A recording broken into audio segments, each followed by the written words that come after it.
There are days when simply showing up feels like a monumental effort.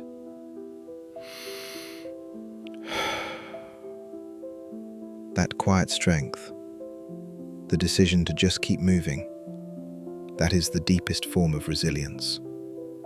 It isn't about grand victories right now. It is about the stubborn refusal to let a heavy day win.